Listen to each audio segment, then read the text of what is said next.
সুপ্রিয় ছাত্রছাত্রীবৃন্দ, সবাইকে আজকের ক্লাসে ওয়েলকাম জানাচ্ছি। আজকে আমরা অ্যাকাউন্টিং ক্লাসে আছি এখন।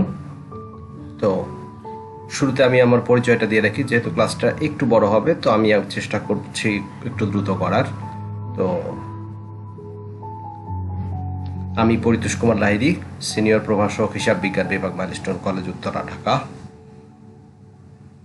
এর নিচেরটা আমার মেইল অ্যাড্রেস এবং তারপরেরটা আমার ফোন নাম্বার। চাইলে আমার সঙ্গে এই সমস্ত ক্ষেত্র দিয়ে যোগাযোগ করা যাবে, চাইলে তুমি আমার সঙ্গে যোগাযোগ করতে পারো। তো আজকে আমরা অ্যাকাউন্টিংয়ের একটা খুব গুরুত্বপূর্ণ চ্যাপ্টার নিয়ে আলোচনা করব, সেটা হচ্ছে অধ্যায় 3, দুই তরফা দাখিলা পদ্ধতি। যদিও চ্যাপ্টারটা আসলে অনেক বড়, তো আমরা চেষ্টা করব যতটুকু শর্টকাটে করা যায়। কিছু কাজ তোমাকেও করতে হবে, কিছু কাজ আমাকেও করতে হবে, একসঙ্গে করে আমরা কাজটা করার চেষ্টা করব। সেভাবেই আমরা আজকের ক্লাস লেকচারটা সাজিয়েছি। তো আজকে আমরা আসলে শুরু করব হচ্ছে প্রাথমিক আলোচনা থেকে। আমরা জাস্ট প্রারম্ভিক কিছু আলোচনা করে নেব। আর এই চ্যাপ্টারের যে অঙ্কগুলো আছে সেই অঙ্কগুলোর ওপরে এর আগে তোমাদের ক্লাসে করানো হয়ে গেছে। তো আমরা আজকে জাস্ট শুধু এমসিকিউ সংক্রান্ত বিষয়গুলোর সঙ্গে আমরা একটু যোগাযোগ করব বা দেখার চেষ্টা করব। যেহেতু আমরা দুই তরফা দাখিলা পদ্ধতির ক্লাসে আছি, তাহলে আমাদেরকে আসলে জানতে হবে দুই তরফা দাখিলা পদ্ধতি কি। তো আমরা বলছি দুই তরফা দাখিলা পদ্ধতি হচ্ছে double entry system of book keeping. দুই তরফা দাখিলা পদ্ধতি বা double entry system of book keeping. তো এটাকে কাকে বলে? তো বলা হচ্ছে 1494 সালে লুকা প্যাসিওলি কর্তৃক, মানে আধুনিক হিসাব বিজ্ঞানের জনক, যারা এর আগের ক্লাস করেছো তারা খুব ভালো করে জানো, আধুনিক হিসাব বিজ্ঞানের জনক লুকা প্যাসিওলি কর্তৃক এই পদ্ধতি, যে পদ্ধতিটার নাম করা হয় তার নামে দুই তরফা দাখিলা পদ্ধতি। 1494 সালে লুকা প্যাসিওলি কর্তৃক উদ্ভাবিত পদ্ধতির নাম হচ্ছে দুই তরফা দাখিলা পদ্ধতি। এবং এখনো পর্যন্ত আবিষ্কৃত যত পদ্ধতি আছে তার মধ্যে এটি সবচেয়ে নির্ভরযোগ্য, বিজ্ঞানসম্মত এবং পূর্ণাঙ্গ পদ্ধতি।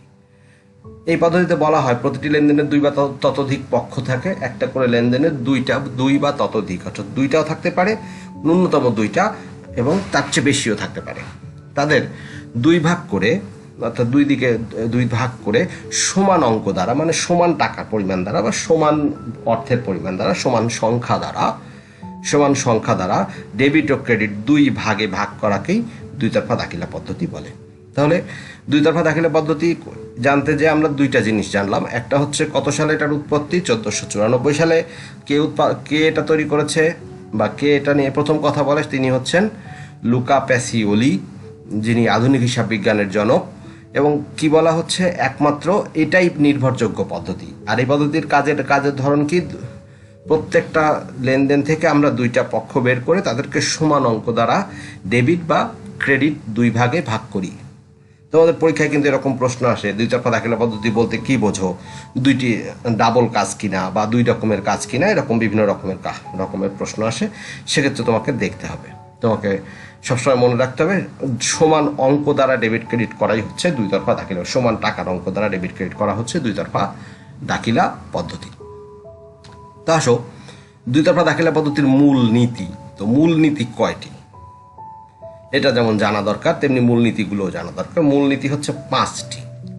তো প্রথমটা হচ্ছে আমরা বলছি দ্বৈত সত্তা। কিছুক্ষণ আগে শিখে আসলাম প্রতিটি লেনদেনের দুইটা করে, অর্থাৎ দুই তরফা দাখিলা পদ্ধতি এর দুইটা পক্ষ থাকতেই হবে। অর্থাৎ আমি এর আগের ক্লাসেও বলেছি, আমার ডান পকেট থেকে নিয়ে টাকা বাম পকেটে রাখলাম, এতে আমার অর্থনৈতিক অবস্থার পরিবর্তন হলো, মানে ডান পকেট থেকে বাম পকেটে চলে গেছে।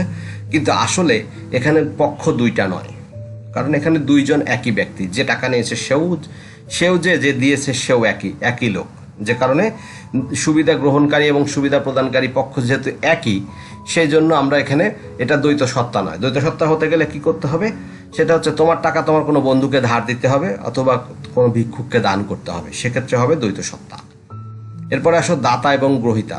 এটা খুব সহজ বিষয়। যদি কোনো একজন দাতা থাকে তাহলে তাকে আরেকটা গ্রহিতা থাকতেই হবে, এবং দাতা ও গ্রহিতা নিয়েই আসলে দুই তরফা দাখিলা পদ্ধতি। এরপরে আমরা বলতেছি ডেবিট ক্রেডিট করা। আমরা কিছুক্ষণ আগেই শুনলাম যে প্রতিটা লেনদেন থেকে আমরা সমপরিমাণ টাকা দ্বারা ডেবিট বা ক্রেডিট করে থাকি, এবং সমান অঙ্কে আদান প্রদান। অর্থাৎ বেতন দিলাম 5,000 টাকা, তুমি পেলে 4,000 টাকা, এভাবে হবে না। অর্থাৎ আমি যদি তোমাকে 5,000 টাকা দেই তাহলে তোমাকে পেতেও হবে 5,000 টাকায়, 6,000 টাকাও না, আবার 5,001 টাকাও নয়। অর্থাৎ তুমি যাই পাবা, যে আমি যা দিব তোমাকে সেটাই পেতে, অর্থাৎ সমান অঙ্ক দ্বারা ডেবিট ক্রেডিট করা আমরা যেটা বলি সেটা সেই সমান অঙ্ক আদান প্রদান। আরেকটা হচ্ছে সামগ্রিক ফলাফল, অর্থাৎ একটা হিসাব কাজ করার শেষে, অর্থাৎ সব কিছু শেষ করে এসে আমরা সব শেষে যদি কোনো ফলাফল জানতে না পারি তাহলে আমাদের এতদিনের কাজ করা বৃথা। ব্যাপারটা অনেকটা ওই যে ক্রিকেট খেলার মতো, যে 5 দিন ভরে খেলা হয় সব শেষে ফলাফল ড্র, এরকম না। অর্থাৎ আমাদের সামগ্রিক ফলাফল হতে হবে কোনো না কোনোভাবে আমরা আমার প্রতিষ্ঠান চালানোর ফলে আমি লাভ করলাম না লস করলাম, এই যে ব্যাপারটা সামগ্রিক বিষয়টা আমাকে ফলাফলের মাধ্যমে নির্ধারণ করতে হবে। তো এবার আসো ডেবিট ক্রেডিট করার নিয়মটা আমরা একটু দেখে নেই। এর আগের ক্লাসগুলোতে আমি দিয়েছি, তবে আজকে একটুখানি বইয়ের মতো করে দিয়েছি। দেখো, আমরা বলতেছি যে যদি কোনো সম্পদ বাড়লে ডেবিট হবে আর কমলে হবে ক্রেডিট। আরেকবার খেয়াল করো, সম্পদ যদি বেড়ে যায় তাহলে হবে ডেবিট আর কমে গেলে হয়ে যাবে ক্রেডিট। সম্পদ বেড়ে গেলে ডেবিট, কমে গেলে হবে ক্রেডিট। এরপরে আসো দায়, কমে গেলে ডেবিট, বাড়লে ক্রেডিট। দায় কমলে ডেবিট, বাড়লে ক্রেডিট। তার মানে সম্পদ এবং দায় পুরোপুরি বিপরীত। এরপর আসো মালিকানা সত্ত্ব দায়ের মতো, কমলে ডেবিট, বাড়লে ক্রেডিট। মালিকানা সত্ত্ব হচ্ছে দায়ের মতো, কমলে ডেবিট, বাড়লে ক্রেডিট। আয় সেম মালিকানা সত্ত্বের মতো, কমলে ডেবিট, বাড়লে ক্রেডিট। আর ব্যয় বাড়লে ডেবিট, কমলে ক্রেডিট। তো এই হচ্ছে আমাদের হিসাবের, যেহেতু মানে একটা হিসাব সমীকরণ থেকে আমরা হিসাব করলে এই 5 জনকেই পাই, সম্পদ, দায়, আয়, ব্যয় আর মালিকানা সত্ত্ব। এবং এটা কিভাবে ডেবিট হয় সেটা আমরা শিখলাম।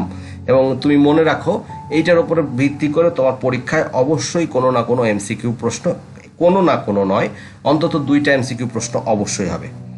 2টা এমসিকিউ প্রশ্ন অবশ্যই হবে, এবং এটা তোমাকে যে কোনোভাবেই হোক মাথায় রাখতেই হবে। তুমি চাইলে আমার আগের ক্লাসগুলো দেখে এটা মাথায় রাখতে পারো। এটা খুব সহজ একটা পদ্ধতি আছে, আমি সম্ভবত এটা 3 নাম্বার ক্লাসে দিয়েছি।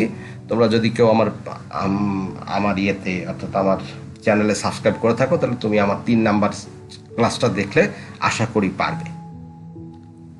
তো আমরা চলে আসি, এখন শিখবো আমরা। দেখো, লেনদেন থেকে শুরু হয় আসলে হিসাব বই, অর্থাৎ কোনো একটা হিসাব বই শুরু করতে গেলে আগে আমাদের প্রথম যেটা দরকার সেটা হচ্ছে লেনদেন। আমাদের প্রথমে যে জিনিসটা দরকার সেটা হচ্ছে লেনদেন। তার মানে লেনদেন হচ্ছে সমস্ত কিছুর উৎপত্তি স্থল। তাহলে লেনদেন থেকে আমরা আসবো হচ্ছে হিসাব বইতে। তো হিসাব বই আবার 2 প্রকার। একটাকে আমরা বলছি পাকা হিসাব বই, মানে একদম স্থায়ী হিসাব বই। পাকা বলতে আসলে স্থায়ী হিসাব বইকে বোঝানো হয়েছে, পাকা বাড়ি, পাকা ঘর, এই টাইপের, অর্থাৎ স্থায়ী হিসাব বই। সেটার নাম হচ্ছে খতিয়ান। স্থায়ী হিসাব বইটার নাম হচ্ছে খতিয়ান। এরপরে আসো আমরা বলি প্রাথমিক হিসাব বই, বা প্রাথমিক হিসাব বই বলে একটা হিসাব বই আছে। তো এই হিসাব বই আবার 7 প্রকার।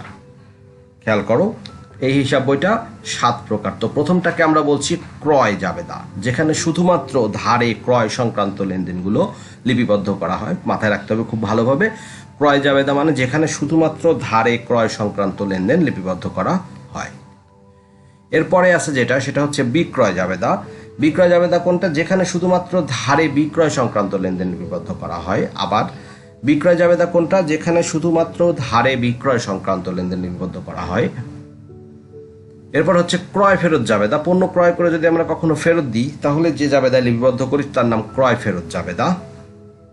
বিক্রয় ফেরত জাবেদা হচ্ছে পণ্য বিক্রয় করে যদি সেটা আমাদের কাছে ফেরত আসে তখন আমরা যে হিসাব বইতে লিখি তার নাম বিক্রয় ফেরত জাবেদা। এবং খেয়াল রাখতে হবে এই 4টার ক্ষেত্রে সব সময় যে বিষয়টা জড়িত সেটা হচ্ছে ধার।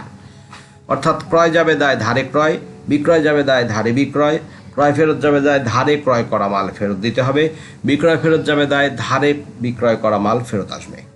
অর্থাৎ এর ভেতরে কোনো নগদের কোনো ব্যাপার নেই। এরপরে আসো নগদের ব্যাপার, তাহলে কোথায়? এই যে নগদ প্রাপ্তি জাবেদায়।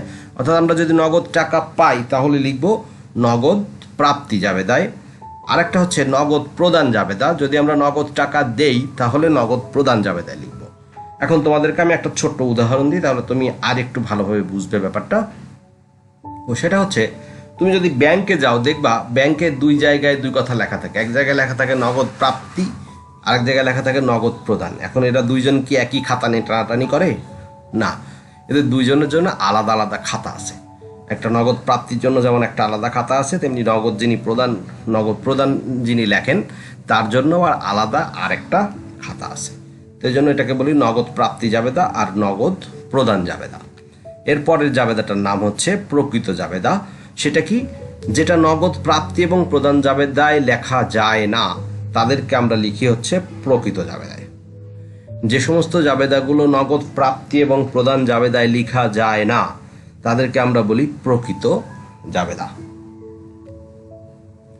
তো এবার আমরা চলে আসি একতরফা দাখিলা পদ্ধতি। এটা জানা খুব জরুরি, কারণ হচ্ছে একতরফা দাখিলা পদ্ধতি আসলে দুই তরফা দাখিলা পদ্ধতির ব্যবহার হয় হচ্ছে লার্জ স্কেলে যে সমস্ত কোম্পানি আছে সেগুলোর ক্ষেত্রে। এখন ধরো যারা দিনে কোটি কোটি টাকা লেনদেন করে তাদের ক্ষেত্রে, যেমন একজন পানের দোকানদার যদি দুই তরফা দাখিলা পদ্ধতিতে হিসাব রাখে তাহলে ও যে টাকা লাভ করবে তা ওর খাতা কিনতে শেষ হয়ে যাবে।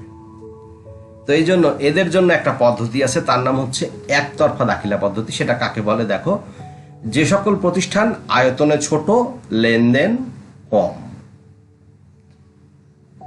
যে সকল প্রতিষ্ঠান আয়তনে ছোট, লেনদেন কম, সে সকল প্রতিষ্ঠানে একতরফা দাখিলা পদ্ধতিতে হিসাব সংরক্ষণ করা হয়। সে সকল প্রতিষ্ঠানে কোন পদ্ধতিতে? একতরফা দাখিলা পদ্ধতিতে হিসাব সংরক্ষণ করা হয়। এই পদ্ধতিতে কোনো লেনদেনের একটি পক্ষ, কোনো লেনদেনের দুইটি পক্ষ, কোনো লেনদেন হিসাবভুক্তই করা হয় না। আসলে এটি কোনো বিজ্ঞানসম্মত পদ্ধতি নয়। মানে যে সমস্ত ছোট ছোট প্রতিষ্ঠানগুলো আছে তারা একটা বিশেষ পদ্ধতিতে হিসাব রাখে, তার নাম হচ্ছে একতরফা দাখিলা পদ্ধতি। এই পদ্ধতিতে কি করা হয়, কিছু কিছু লেনদেন আছে যেগুলোকে একটা পক্ষ লেখা হয়, আবার কোনো কোনো লেনদেন আছে দুইটা পক্ষ লেখা হয়, আবার কোনো কোনো লেনদেন কখনো হিসাবভুক্তই করা হয় না। কোনো কোনো লেনদেন কখনো হিসাবভুক্তই করা হয় না, সেজন্য এদেরকে বলা হয় একতরফা দাখিলা পদ্ধতি। আসলে এটা কোনো বিজ্ঞানসম্মত পদ্ধতি। আরো ভালো করে বললে একতরফা দাখিলা পদ্ধতি আসলে একতরফা, দুই তরফা এবং বেদাখিলার সংমিশ্রণ। একতরফা দাখিলা পদ্ধতি হচ্ছে একতরফা, দুই তরফা এবং বেদাখিলার সংমিশ্রণ। আসো তাহলে কোন পদ্ধতিতে এরা হিসাব রাখে? এরা হিসাব রাখে হচ্ছে প্রথমে একটা মূলধন বের করে, প্রারম্ভিক মূলধন। তাহলে প্রারম্ভিক সম্পদ মাইনাস প্রারম্ভিক দায়, এই সূত্র দিয়ে এরা একটা মূলধন বের করে। এই জন্য এটাকে বলা হয় প্রারম্ভিক মূলধন। প্রারম্ভিক সম্পদ মাইনাস প্রারম্ভিক দায় দিয়ে এরা একটা মূলধন বের করে। এরপরে আসে সমাপনী সম্পদ, সমাপনী মূলধন বের করে। কিভাবে? সমাপনী সম্পদ থেকে সমাপনী দায় বাদ দেয়। দেখো সেম, জাস্ট খালি প্রারম্ভিক আর সমাপনী। প্রারম্ভিক এবং সমাপনীটা আশা করি তোমরা জানো, তারপরে আমি বলছি। প্রারম্ভিকটা বাংলায় লেখা তো এই জন্য বুঝতে সমস্যা হচ্ছে। এটা হচ্ছে ওপেনিং। প্রারম্ভিক শব্দের অর্থ হচ্ছে ওপেনিং। প্রারম্ভিক মূলধন মানে বছরের শুরুর মূলধন। সমাপনী মূলধন মানে বছরের শেষের মূলধন। এরপরে লাভ বা ক্ষতির সূত্রটা কি? সমাপনী মূলধন যোগ উত্তোলন মাইনাস প্রারম্ভিক মূলধন যোগ অতিরিক্ত মূলধন। সমাপনী মূলধন যোগ উত্তোলন মাইনাস প্রারম্ভিক মূলধন যোগ অতিরিক্ত মূলধন। তো আমরা যেহেতু এই পর্যন্ত চলে আসছি, তাহলে আমরা এখন কিছু ছোট ছোট কয়েকটা ফলাফল দেখব। ছোট দেখো, নিচের কোনটি দুই তরফা দাখিলা পদ্ধতির বৈশিষ্ট্য? সামগ্রিক ফলাফল নিরূপণ। অর্থাৎ দুই তরফা দাখিলা পদ্ধতির বৈশিষ্ট্যের মধ্যে একটি হচ্ছে সামগ্রিক ফলাফল নিরূপণ। হিসাব সমীকরণের মূল উপাদান কোনটি? তিনটি। এটা তুমি আগের চ্যাপ্টারেই শিখে আসছো, সম্পদ, দায় আর মালিকানা সত্ত্ব। দুই তরফা দাখিলা পদ্ধতির সুবিধা গ্রহণকারী পক্ষকে কি বলে? ডেবিট। সুবিধা প্রদানকারী পক্ষকে কি বলে? ক্রেডিট। দুই তরফা দাখিলা পদ্ধতি কত সালে উদ্ভাবিত হয়? কিছুক্ষণ আগে শিখেছি আমরা, 1494 সালে। এরপরে আসো, দায় হ্রাস পেলে ডেবিট হয়, সম্পদ বৃদ্ধি পেলে ডেবিট, আয় বৃদ্ধি পেলে ক্রেডিট, ব্যয় হ্রাস পেলে ক্রেডিট। হিসাব চক্রের ধাপ কয়টি? 10টি। এইবার চলে আসো আমরা সেকেন্ড ধাপে যাব। আমি এখন তোমাকে একটা কাজ দিব, তুমি করে আমাকে পাঠাবা। কাজটা হচ্ছে হিসাব চক্রের ধাপগুলো লিখে তো তুমি এখন আমাকে পাঠাও, তোমার বইতে আছে।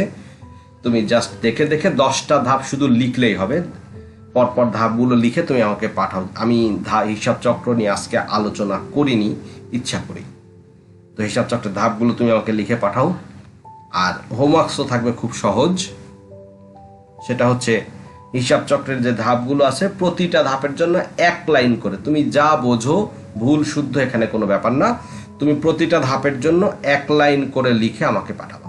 1 লাইন করে লিখে আমাকে পাঠাও। এটা হোমওয়ার্কস হিসাবে থাকবে। তার মানে আরেকবার একটু পেছন ফিরে দেখাই, হিসাব চক্রের ধাপগুলো এখন লিখে পাঠাবা, আর প্রতিটা ধাপের পাশে 1 লাইন করে অ্যান্সার দিবা, সেটা 1 লাইন করে লিখবা, এটা পাঠাবা হোমওয়ার্ক হিসাবে।